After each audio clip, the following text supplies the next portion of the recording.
मैं इस शहर में नया था। किराए का मकान तलाशते तलाशते थक चुका था। हर जगह प्रयास किया, लेकिन कोई स्थान नहीं मिला। अंत में मेरे एक मित्र ने मुझे एक मकान का पता सुझाया। वहां एक विधवा महिला अकेली रहती थी।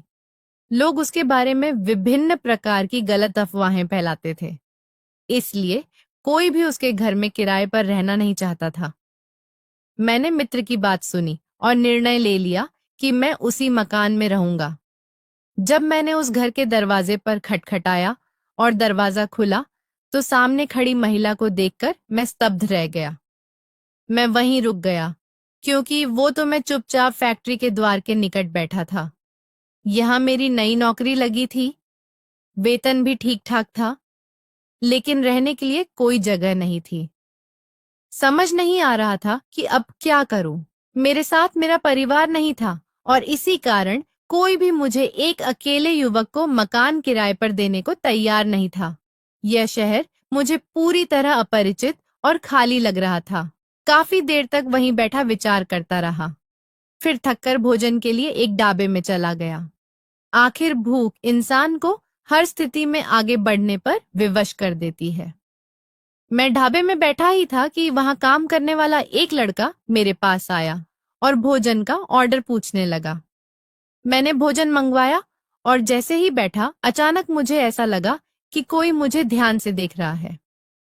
मैंने मुड़कर देखा तो सामने एक परिचित चेहरा था। ध्यान से देखा तो वह विजय भाई थे, मेरे सबसे अच्छे मित्र। मगर वह तो वाराणसी में रहते थे, यहाँ रांची में कैसे?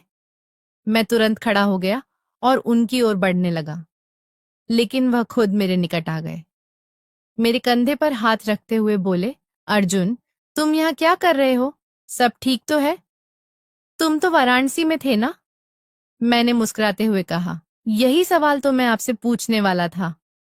आप यहाँ कैसे? विजय भाई बोले, तुम जानते हो, वाराणसी में मेरा व्यवसाय पूरी तरह बंद हो गया था। एक साधारण नौकरी कर रहा था, जिससे घर चलाना कठिन हो गया था। इसलिए मैंने सोचा रांची जाकर नया काम शुरू करता हूँ। भगवान की कृपा से अब तक सब ठीक चल रहा है। अब तो परिवार को भी बुलाने का इरादा है। हमें मिले हुए भी 8-9 महीने हो गए, इसलिए एक दूसरे का हाल नहीं पता चला। मैं उनकी बात सुनकर सिर हिलाते हुए बोला, यही वजह है कि मैं भी वाराणसी छोड़कर रांची आ गया हूँ। एक मित्र ने मुझे यहाँ नौकरी के लिए भेजा था, पर अब सबसे बड़ी समस्या यह है कि रहने के लिए कोई जगह नहीं मिल रही। आप यहाँ कब से हैं? मेरी बात सुनकर विजय भाई कुछ देर तक मौन रहे। फिर मुझे ध्यान से देखते हुए बोले, मुझे यहाँ आए हुए लगभग 5 महीने हो गए हैं। लेकिन तुम अभी कहाँ रह रहे हो? मैं सिर हिलाते हुए बोला, मेरा सामान तो फैक्ट्री में ही रखा है, वहीं दिन भर काम करता हूँ। सोने की कोई जगह नहीं है, इसलिए बहुत परेशान हूँ। अकेला आया हूँ और कोई भी किराए पर मकान देने को तैयार नहीं है। वाराणसी में तो फिर भी थोड़ी छूट मिल जाती थी, मगर रांची में तो बिल्कुल नहीं। मेरी बात सुनकर विजय भाई बोले, आओ बैठकर बात करते हैं। बताओ, काम कैसा चल रहा है और वेतन वगैरह कितना मिलता है? मैं उनके साथ मेज पर बैठ गया। वेटर भोजन लेकर आ चुका था। मैं उन्हें विस्तार से बताने लगा। माँ का इरादा मेरी शादी का है, इसलिए मैं कुछ धन कमाना चाहता हूँ। वाराणसी में भी फैक्ट्री में काम करता था, लेकिन यहाँ आय बेहतर है। महीने के करीब 1500 तक बन जाएगा। कुछ अपने पास रखूंगा, बाकी माँ को भेज दूंगा ताकि वह मेरी शादी के लिए जोड़ सके। मगर यहाँ रहते हुए रहने की जगह न मिलने की वजह से बहुत परेशान हूँ। वो मुस्कुराते हुए बोले, मुझे भी यहाँ आए ज्यादा वक्त नहीं हुआ, लेकिन मैं तुम्हारे लिए कोई व्यवस्था जरूर कर दूंगा। मेरी जान पहचान के कुछ लोग हैं जो इस मामले में मदद कर सकते हैं। उनकी बात सुनकर मैं तुरंत पूछ बैठा, आप इस वक्त कहाँ रह रहे हैं? मेरी बात पर वह कुछ पल चुप रहे, फिर बोले, अभी तो मैं अपनी दुकान में ही रात को सो जाता हूँ। अपने लिए भी अभी कोई जगह नहीं देखी। जब पत्नी बच्चे आ जाएंगे तब किराए का मकान ले लूंगा। मुझे तो मिल जाएगा, पर तुम्हारे लिए थोड़ी मुश्किल होगी। उनकी बात सुनकर मैं कुछ पल मौन रहा। दिल में विचार आया कि उनसे कह दूं कि मुझे भी आज की रात दुकान में सोने की अनुमति दे दें। लेकिन जब उन्होंने खुद यह बात नहीं कही तो मैंने भी उन्हें परेशान ना करने का फैसला किया। हम दोनों साथ भोजन कर रहे थे। भोजन के बाद वह जबरदस्ती बिल देने लगे, पर मैंने मना कर दिया। पैसे चुकाकर हमने एक दूसरे के नंबर ले लिए क्योंकि पुराने नंबर दोनों के ही बंद हो चुके थे। विदा होते वक्त उन्होंने मेरा हाथ थामा और बोले, मैं जल्द ही तुमसे संपर्क करूंगा। मेरे पास अक्सर लोग आते रहते हैं। तुम्हें रहने की जगह जरूर मिल जाएगी। मैं उनके कंधे पर हाथ रखते हुए बोला, भाई साहब, जितनी जल्दी हो सके मेरी मदद कर दीजिए, वरना आज रात तो मुझे फुटपाथ पर ही सोना पड़ेगा। यह बात मैंने जानबूझकर कही थी। उम्मीद थी कि शायद उनके दिल में दया आ जाए और वह खुद ही अपनी दुकान में रुकने की अनुमति दे दें। लेकिन लगता था कि उनका ऐसा कोई इरादा नहीं था। कुछ देर बाद वह मुझसे विदा लेकर चले गए और मैं मौन होकर होटल के पास एक बेंच पर बैठ गया। कल से मुझे फैक्ट्री में काम शुरू करना था। पूरा दिन तो वहां बीतेगा, मगर रात की चिंता मुझे खाए जा रही थी। होटल में रहना अब संभव नहीं था।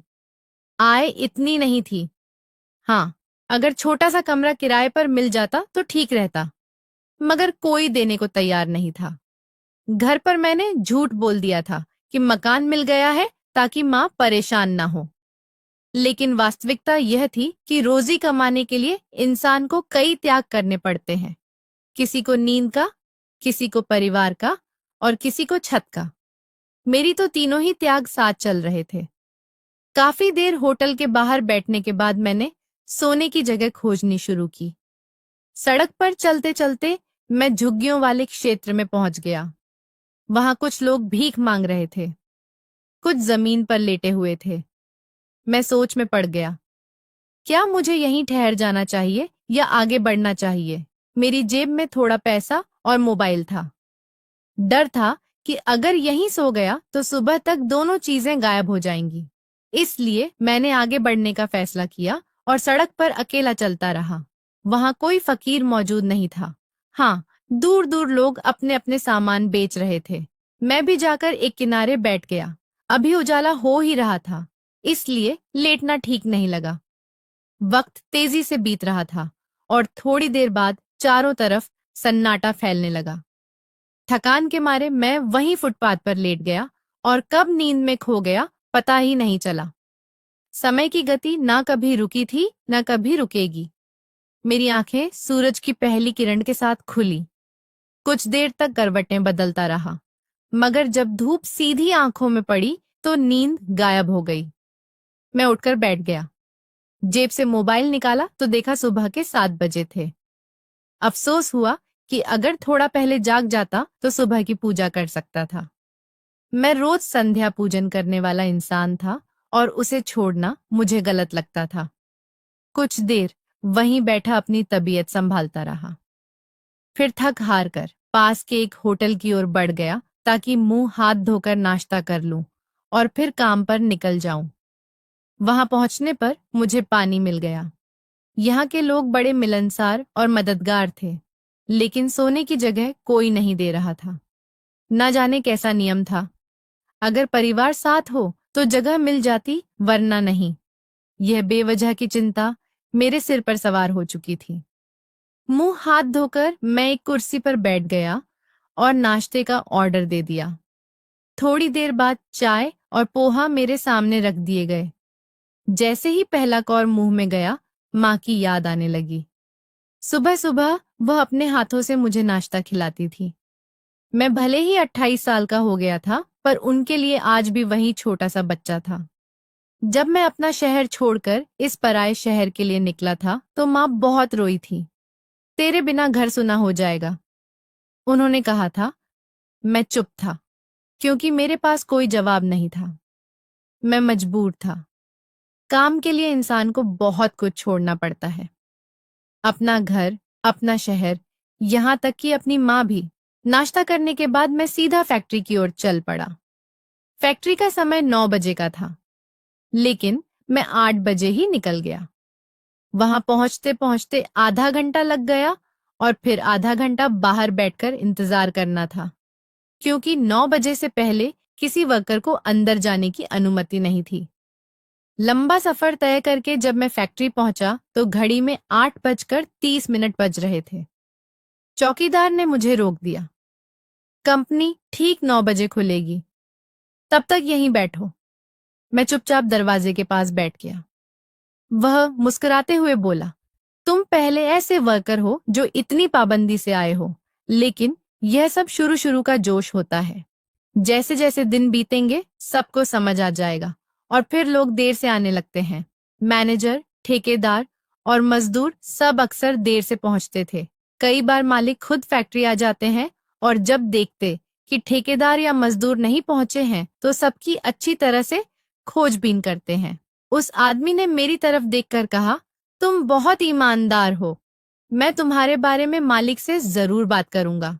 उसकी बात सुनकर मैंने कोई जवाब नहीं दिया। मुझे पूरा यकीन था कि वह यह तारीफ सिर्फ किसी स्वार्थ या लालच में कर रहा है, लेकिन मेरा उसे कुछ देने का कोई इरादा नहीं था। मैं चुपचाप बैठा फैक्ट्री का दरवाजा देख रहा था और मन ही मन यही प्रार्थना कर रहा था कि मुझे रहने के लिए कोई जगह मिल जाए। फुटपाथ पर रहना मेरे लिए बहुत मुश्किल हो गया था। वक्त तेजी से बीत रहा था। आधा घंटा गुजर गया और जैसे ही दरवाजा खुला मैं अंदर चला गया। सीधे अपने लॉकर की तरफ गया। हर मजदूर को एक लॉकर दिया गया था जिसमें वह अपना जरूरी सामान रख सकता था, क्योंकि मेरा सामान थोड़ा ज्यादा था, इसलिए मुझे 3 लॉकर दिए गए थे। मजबूरी में ठेकेदार ने मेरी काफी मदद की थी। मैंने कपड़े निकालकर मशीन के पास रखे और वॉशरूम जाकर कपड़े बदल लिए। फिर अपने विभाग की ओर बढ़ गया। मेरा पहला दिन था, इसलिए मैं कोई गलती नहीं करना चाहता था।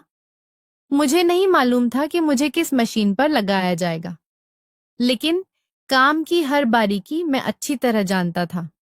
कुछ ही देर में फैक्ट्री का काम शुरू हो गया। कुछ लोगों ने मुझे अपनापन दिखाते हुए नमस्ते की, जबकि कुछ ने मुझे नजरअंदाज करते हुए अपने काम में ध्यान लगाया। मैं बस ठेकेदार का इंतजार कर रहा था। यह नौकरी मुझे मेरे एक मित्र ने दिलवाई थी, जो इसी शहर में रहता था और ठेकेदार का अच्छा जानकार था।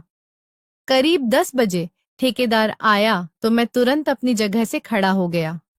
उसने मुझे नजरअंदाज करते हुए बाकी मजदूरों से बात की। किसी को समझाया, किसी को डांटा और किसी से हंसकर बात की। करीब आधे घंटे बाद वह मेरी तरफ आया और बोला, शाबाश। चौकीदार ने बताया कि तुम बहुत वक्त के पाबंद हो, लेकिन देखो, लॉकर के पास तुम्हें मेरी मौजूदगी के बिना जाने की अनुमति नहीं है। तुम्हें 3 लॉकर दिए गए हैं, इसलिए आगे से ध्यान रखना। मालिक की तरफ से फोन आया था। उन्होंने तुम्हें कैमरे में देखा है। इस तरह की हरकत पर चोरी का शक भी हो सकता है। मैं तुरंत बोला, माफ कीजिए, आज मेरा पहला दिन है। मुझे नियमों की जानकारी नहीं थी। कृपया आप मुझे नियम समझा दीजिए। वह सिर हिलाते हुए बोला, यहाँ कोई खास नियम नहीं है। बस इतना ध्यान रखना कि आगे कोई परेशानी ना हो। तुम अपना घर और परिवार छोड़कर यहाँ आए हो। अब यही तुम्हारा कर्म क्षेत्र है। वह आदमी समझदार और नरम स्वभाव का था। बात करने का अंदाज भी बहुत अच्छा था। मैं कुछ कह पाता उससे पहले ही उसने कहा, मैं तुम्हें मशीन ऑपरेटर के तौर पर रख रहा हूँ। तुम्हारे मित्र ने बताया कि तुम अपने काम में बहुत निपुण हो। मैंने तुरंत कहा, जी, मैं अपनी पिछली कंपनी का अच्छा कारीगर था, लेकिन वहां कुछ ऐसी बातें हो गई कि मुझे नौकरी छोड़नी पड़ी। वो लोग न समय पर वेतन देते थे, न ही मजदूरों की इज्जत करते थे। इंसान सूखी रोटी खा ले, लेकिन सम्मान मिलना चाहिए। यही उसका अधिकार है। मेरी बात सुनकर उसने सिर हिलाया और मुझे मशीन की तरफ ले गया। यह एक किताबों की फैक्ट्री थी। यहाँ कागज, कॉपी और किताबें बनाई जाती थीं। बड़ी बड़ी मशीनें लगी थीं, लेकिन कागज की गर्मी मुझे बिल्कुल पसंद नहीं आई। मुझे अक्सर तबीयत खराब महसूस होती थी, लेकिन मजबूरी में मुझे यह काम सीखना पड़ा था। इस उम्र में दोबारा नया काम सीखने का मन नहीं था। फिर भी उसने मुझे मशीन दिखाते हुए उसके सारे हिस्सों और काम करने के तरीके समझाने शुरू कर दिए, जबकि मैं खुद हर बात को ध्यान से पूछकर समझने लगा। मैं ज्यादा पढ़ लिख नहीं पाया था क्योंकि स्कूल की पढ़ाई वहीं अधूरी रह गई थी। मेरी 2 छोटी बहनें और एक बड़ा भाई थे और पूरे घर की जिम्मेदारी पिताजी के कंधों पर थी। अगर हम दोनों भाई पिताजी का साथ ना देते तो शायद आज हमारा ना अपना घर होता, ना गाड़ी होती और ना ही हम अपनी बहनों की शादी कर पाते। छोटी उम्र में ही मैं और मेरा भाई पिताजी के साथ कामकाज में लग गए थे। पिताजी को हाथों का काम आता था, इसलिए उनकी मजदूरी ज्यादा नहीं थी, मगर मैंने और मेरे भाई ने मशीन चलाना सीखा था। शुरू से ही हमारा झुकाव बड़े कामों की तरफ था और इसी वजह से आज हम दोनों कामयाब हो चुके थे। मेरा भाई पुणे में एक बड़ी कंपनी में मशीन ऑपरेटर था। उसका पद मुझसे ऊंचा था, पर हमारी आदत थी कि हम कभी एक ही जगह साथ काम नहीं करते थे, क्योंकि हमारी आपस में बिल्कुल नहीं बनती थी। अक्सर झगड़ा हो जाता, लेकिन जब कोई हमारे खिलाफ होता तो हम एक दूसरे का साथ कभी नहीं छोड़ते थे। मेरी मेहनत देखकर ठेकेदार बहुत प्रभावित हुआ।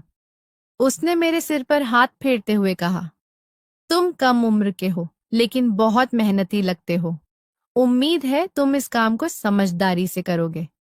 अगर ईमानदारी दिखाओगे तो तुम्हें बहुत कुछ मिलेगा। फिलहाल तुम्हारी तनख्वाह 15,000 रुपये है। आगे चलकर मैं तुम्हारे लिए बढ़ाने की बात करूंगा। बोनस भी मिलेगा और छुट्टियां भी मिलेंगी। बस तुम ईमानदारी से काम करना। इतना कहकर वो अपनी जगह लौटने लगे, मगर तभी मैंने उन्हें पुकारा, राम भाई, मेरी बात सुनेंगे। वो रुककर पलटे और बोले, हाँ कहो, क्या बात है। कुछ पल मैं मौन रहा, फिर बोला, क्या मुझे इस शहर में रहने के लिए कोई जगह मिल सकती है? मैं बहुत परेशान हूँ। कल रात भी फुटपाथ पर ही गुजारी थी, इसलिए आज आकर कपड़े बदले हैं, क्योंकि सारी रात जमीन पर था। मैंने कई जगह किराए का कमरा ढूंढा, लेकिन सब लोग फैमिली वालों को ही जगह दे रहे हैं। मेरी फैमिली तो पुणे में है, मैं कहाँ से लाऊं? और फिलहाल किसी होटल में रहना भी वहन नहीं कर सकता। मेरी आय इतनी नहीं है। मुझे शादी करनी है, माँ के लिए पैसे भेजने हैं। अगर सारा पैसा रहने में लगा दूंगा तो फिर बचाऊंगा कैसे? मेरी बात सुनकर वह सिर हिलाते हुए बोले, नहीं भाई, ऐसी कोई जगह मेरी नजर में नहीं है। अफसोस है, मगर मैं कोशिश करूंगा। अगर कोई जगह मिली तो तुम्हें जरूर बताऊंगा, लेकिन ध्यान रखना, फैक्ट्री में किसी को भी रहने की अनुमति नहीं है। एक बार एक आदमी ने ऐसा किया था तो मालिक ने उससे और ठेकेदार दोनों को निकाल दिया था। इसलिए मैं हमदर्दी में कोई ऐसा कदम नहीं उठा सकता।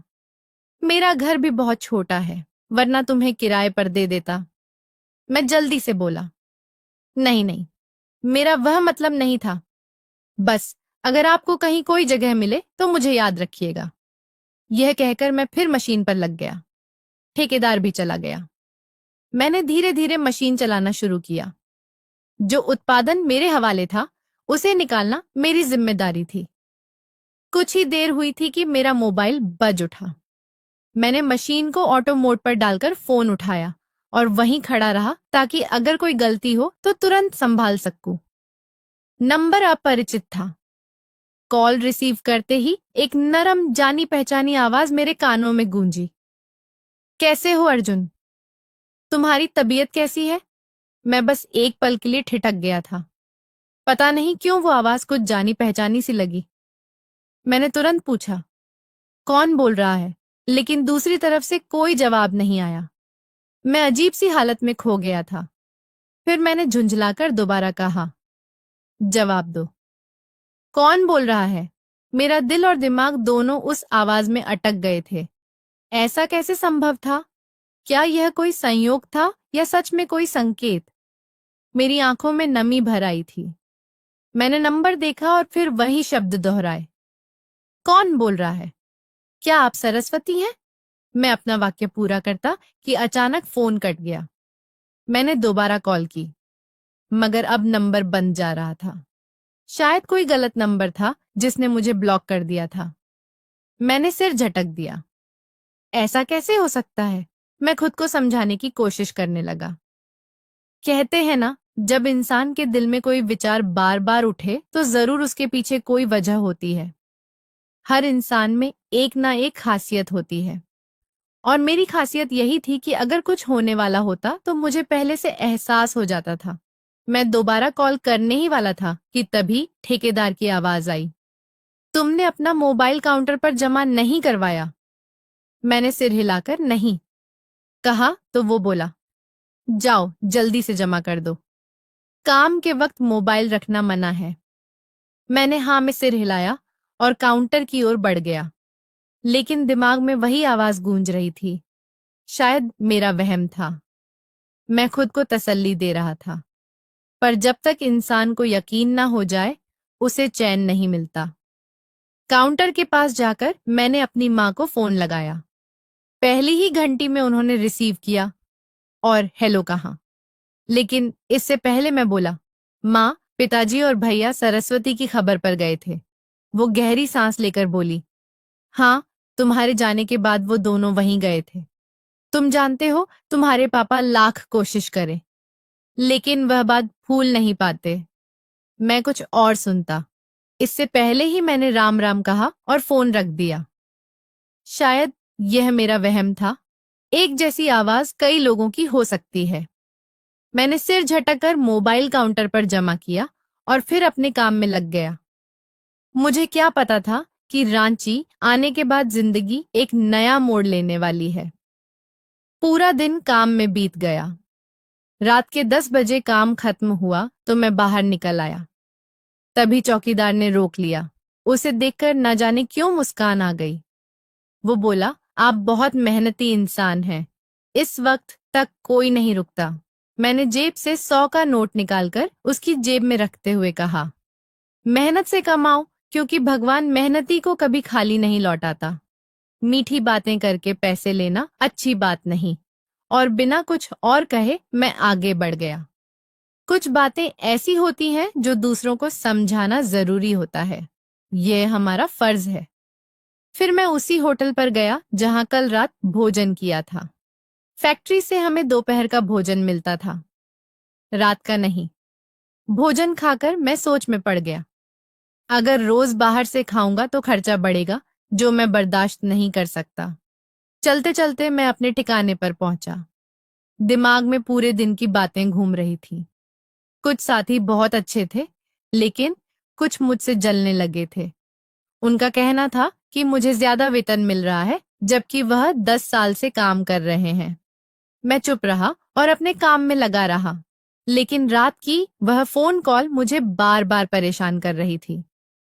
मैंने फिर मोबाइल निकाला, नंबर देखा, बिल्कुल अपरिचित था। फिर भी कॉल की पर मोबाइल बंद था। मैंने सिर झटककर आंखों पर हाथ रखे और खुद से कहा, शायद यह मेरा भ्रम था। मरे हुए लोग जिंदा नहीं होते। इतना सोचकर मैं मौन से गहरी नींद में डूब गया। मुझे क्या पता था कि वाकई किस्मत अब करवट लेने वाली है। पूरी रात अजीब सी बीती। कभी गाड़ियों की आवाज, कभी किसी आहट से नींद टूटती रही। सड़क पर सोना डरावना था, लेकिन जो मुश्किल आई थी उसका सामना मुझे ही करना था। अगली सुबह सूरज की किरणों से नींद खुली। मैंने मोबाइल उठाकर देखा, सुबह के 8 बज रहे थे। मैंने बिना सोचे समझे विजय भाई को कॉल मिलाया। रात भर बेचैनी जो रही थी, मच्छरों के काटने और सड़कों पर गाड़ियों की आवाजों से मैं बेचैन हो उठा था। दिल में बस एक ही डर बार बार धड़क रहा था, कहीं कोई मेरी जेब से पैसे ना निकाल ले या मेरा मोबाइल फोन ना चुरा ले। अगर ऐसा हो गया तो मैं क्या करूंगा? मेरी पहली घंटी पर ही विजय भाई ने फोन उठा लिया था। वो हेलो कहते, इससे पहले ही मैंने नमस्ते किया और उनका हालचाल पूछा। उनकी आवाज भारी और थकी हुई लग रही थी। बोले, मैं तुम्हें ही फोन करने वाला था। दरअसल मेरी नजर में एक जगह आई है। आज शाम तुम मुझसे मिल लो। मैं तुम्हें उसकी पूरी जानकारी दे दूंगा। अभी अभी उठा हूं और दुकान भी खोल ली है। मैंने ठीक है कहकर फोन बंद कर दिया और मन ही मन निश्चय कर लिया कि चाहे जिस घर में पानी या बिजली की सुविधा हो या ना हो, मैं वहीं गुजारा कर लूंगा, क्योंकि मुझे अब बस एक ठिकाने की जरूरत थी। घर पर सबको यही बताया था कि मुझे घर मिल गया है, लेकिन अंदर ही अंदर मैं जानता था कि यह सच नहीं था। सड़क पर चलते हुए मेरे दिल में डर और उम्मीद दोनों ही चल रहे थे। होटल पहुंचकर मैंने हाथ मुंह धोया, नाश्ता किया और तुरंत अपनी माँ को फोन किया। कल जितनी जल्दबाजी में उनसे बात हुई थी, मुझे यकीन था कि वह सारा दिन परेशान रही होंगी। मेरी पहली घंटी पर ही उन्होंने कॉल उठा ली और मैं कुछ कहता उससे पहले ही वह बोली, कैसे हो बेटा? एक काम करो, तुम वापस आ जाओ। तुम्हारे बारे में मुझे अच्छा महसूस नहीं हो रहा। लगता है कुछ बुरा होने वाला है। मैंने तुम्हारे बारे में अच्छा सपना भी नहीं देखा। मैंने मुस्कुराकर कहा, माँ प्लीज, मैंने आपको इसलिए फोन नहीं किया कि आप मुझे तनाव दें। बस आपसे थोड़ी सुकून भरी बातें करनी थी। आपकी तबीयत पूछनी थी। आप ठीक है ना? घर पर सब खैरियत है? माँ ने जवाब दिया, हाँ, यहाँ सब ठीक है। बस मुझे तुम्हारी बहुत फिक्र लगी हुई है। मेरा दिल कह रहा है कि मेरा बेटा ठीक नहीं है। अगर कोई बात है तो मुझे बता दो, मैं कोई ना कोई हल निकाल लूंगी। तुम ठीक घर में रह रहे हो ना? क्योंकि मैंने तुम्हारे लिए अच्छा सपना नहीं देखा। मैं तुरंत बोला, जी माँ, सब ठीक है। आपको तो मालूम है, चौकीदार और ठेकेदार सबसे मेरी अच्छी जान पहचान हो गई है और कुछ मजदूरों से भी दोस्ती हो गई है। और हाँ, विजय भाई भी यही कारोबार कर रहे हैं, उनसे भी मुलाकात हो गई है। हम दोनों अब लगातार संपर्क में हैं। ये सुनकर माँ कुछ शांत हो गई और इधर उधर की बातें करने लगी। लगभग 15 मिनट तक हम माँ बेटे ने बातें की। फिर मैं काम पर देर हो रही थी, इसलिए निकल गया। फैक्ट्री पहुंचा तो आज मुझे 10 मिनट की देरी हो गई थी। जल्दी जल्दी अंदर जाने ही वाला था कि चौकीदार ने मेरा हाथ पकड़ लिया और बोला, कल आपने मुझे एक बात समझाई थी, आज मैं आपको एक बात समझाना चाहता हूँ। जो लोग अपने काम से मोहब्बत करते हैं, काम भी उनसे मोहब्बत करता है। अगर आप पहले दिन ही लेट आने लगेंगे तो याद रखिए, यहाँ बाकी सबकी तो इज्जत है, पर आपकी सबसे कम रह जाएगी। यह कहकर वो अपनी जगह लौट गया। मैं हल्के से मुस्कुराया और अंदर चला गया। आज मुझे कपड़े बदलने नहीं थे, इसलिए सीधा अपनी मशीन पर पहुंचा और काम शुरू कर दिया। वक्त धीरे धीरे गुजरता गया और पूरा दिन अपने हिसाब से बीत गया। रात के करीब 10 बजे काम खत्म कर मैं होटल की तरफ बढ़ा। दिल में उम्मीद थी कि आज विजय भाई से मिलकर रहने की जगह मिल जाएगी। रोज रोज फुटपाथ पर सोना अब संभव नहीं था। लंबा सफर तय करके होटल पहुंचा तो शुक्र था कि विजय भाई अभी नहीं आए थे। मैंने भोजन ऑर्डर किया और मौन से बैठकर मन ही मन भगवान से प्रार्थना करने लगा कि आज रहने के लिए कोई ठिकाना मिल जाए, क्योंकि अब मैं सच में बहुत परेशान हो गया था। लगभग 10 मिनट बाद मैंने देखा कि सामने से विजय भाई आ रहे थे और उनके साथ एक छोटा बच्चा भी था। मैं तुरंत खड़ा हो गया, उनसे गले मिला और बच्चे के सिर पर प्यार से हाथ फेरा। उन्होंने कुर्सी खींचकर बैठते हुए पूछा, कैसा चल रहा है? कामकाज सब खैरियत है? मैंने मुस्कुराते हुए कहा, जी, भगवान की कृपा से सब ठीक है। बस रहने की जगह मिल जाए तो बहुत अच्छा हो जाएगा। रोज फुटपाथ पर सोना पड़ता है, नींद पूरी नहीं होती और हमेशा डर लगा रहता है कि कहीं चोरी ना हो जाए। सुना है रांची में बहुत चोरियां होती हैं। वो हल्के से मुस्कुराए और बोले, यह बात तुमने बिल्कुल सही कही। पहले ही दिन मेरा मोबाइल और बटुआ चोरी हो गया था। भगवान की कृपा थी कि दुकान में दूसरा फोन और पैसे रखे थे, वरना बहुत मुश्किल हो जाती। उनकी बातें सुनकर मैंने अफसोस से सिर हिलाया। फिर वह बोले, मैंने तुम्हारे लिए जगह का इंतजाम तो कर लिया है, लेकिन एक बहुत बड़ा मसला है। मैं तुरंत बोला, कितना भी बड़ा मसला क्यों ना हो, बताइए विजय भाई, मुझे हर हाल में मंजूर है। चाहे पानी की दिक्कत हो, बिजली का मसला हो या गैस का, मैं हर तरह की परेशानी झेलने के लिए तैयार हूँ। बस मुझे रहने के लिए जगह दे दो। मेरी बात सुनकर विजय भाई कुछ देर तक चुप रहे, फिर मुझे देखते हुए बोले, इंसान हालात से बहुत मजबूर हो जाता है। तुम्हारी हालत सच में बहुत खराब है, लेकिन देखो, हर चीज पर सोच समझकर अपनी जिंदगी की नई शुरुआत करो। जिस जगह की बात तुम्हारे लिए तय की गई है, वो एक विधवा महिला का घर है। मगर लोगों का कहना है कि उस महिला के बारे में बातें अच्छी नहीं है। कहा जाता है उसने किसी का कत्ल किया था और अपने पति को छोड़कर कहीं भाग गई थी। अब उसके सिर पर किसी मर्द का साया नहीं है। कई बार उसने अपना घर किराए पर देने की कोशिश की, लेकिन कोई भी वहां रहना नहीं चाहता। बेचारी बहुत मजबूर है, लेकिन लोग उसे देखकर डर जाते हैं, अपनी जान का खतरा समझते हैं। ऐसी महिलाओं से सब दूर ही रहते हैं। ऊपर से उसके घर में कोई मर्द नहीं है। अब तुम खुद फैसला कर लो। अगर तुम्हें इसमें कोई दिक्कत नहीं है तो मैं तुम्हारी बात उससे करवा देता हूँ। महीने का किराया 6,000 रुपए होगा। एक कमरा, बाथरूम, छोटा सा किचन और छोटा सा बरामदा। तुम्हें वहां पढ़ाने के लिए छात्र भी मिल जाएंगे। बस किराया समय पर उस महिला को देना होगा। विजय भाई की बात सुनकर मैं कुछ देर के लिए मौन हो गया। यह शहर मेरे लिए नया था। यहाँ के लोग भी अपरिचित थे। अगर उस महिला ने मुझे किसी मुसीबत में फंसा दिया तो मैं क्या करूंगा? कुछ देर सोचने के बाद मैंने उनकी ओर देखा और कहा, अच्छा, ठीक है। जितनी भी परीक्षा मेरे हिस्से में आनी है वह आकर ही रहेगी। आप उस महिला को मेरी तरफ से हाँ कह दीजिए।